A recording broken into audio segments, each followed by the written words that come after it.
اکثر یہ سوال کیا جاتا ہے کہ اگر کوئی شخص جو ہے وہ رکن اعظم یعنی یوم عرفہ میں وقوف عرفہ کے بعد اگر وہ رات میں مزدلفہ آ جاتا ہے اور وہ پوری رات مزدلفہ میں گزارے، یعنی صبح صادق سے قبل وہ مزدلفہ کو چھوڑ کر منی کی جانب چلا جائے، تو کیا اس کا وقوف مزدلفہ ادا ہو جائے گا؟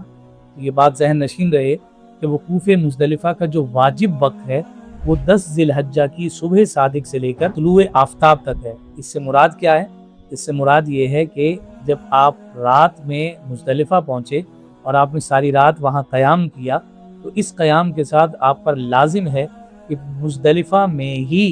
آپ کو فجر کا وقت شروع ہو جائے۔ تو وہ وقت شروع ہونے کے بعد آپ کا وہاں قیام ہونا ضروری ہے تاکہ یہ جو وقوف مزدلفہ کا واجب ہے وہ ادا ہو سکے۔ اگر کوئی رات کے کسی پہر میں وہاں سے چلا جاتا ہے اور منی چلا جاتا ہے، تو اس صورتحال میں وقوف مزدلفہ کے ترک ہونے کی وجہ سے، یعنی واجب کے ترک ہونے کی وجہ سے اس پر دم لازم آ جائے گا۔ لہٰذا اس کا طریقہ کار یہی ہوگا کہ آپ رات کی کسی بھی پہر مزدلفہ پہنچتے ہیں تو وہاں مغرب اور عشاء کی نماز کو ایک ساتھ ادا کرنے کے بعد، کنکر جمع کرنے کے بعد، کچھ دیر آرام کرنے کے بعد آپ فجر کے وقت کا انتظار کریں گے۔ تو جو ہی فجر کی نماز کا وقت ہوگا تو آپ اس وقت باجماعت نماز فجر ادا کریں، تھوڑی دیر وہاں قیام کریں، سورہ یاسین کی تلاوت کریں، ذکر و اذکار کریں، دعا مانگیں، اور طلوع آفتاب سے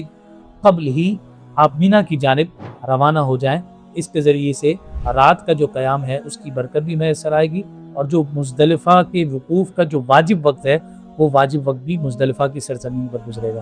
اللہ تعالیٰ عمل کی توفیق عطا فرمائے۔